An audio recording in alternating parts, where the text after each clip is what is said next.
و با عرض تأسف به مناسبت از دست دادن و با عرض تأسف به مناسبت از دست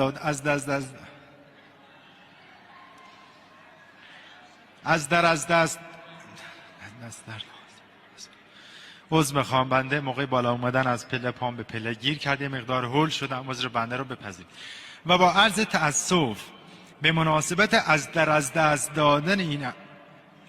در دادن این ایام، به مناسبت درگذرد این ایام، در از گذشت،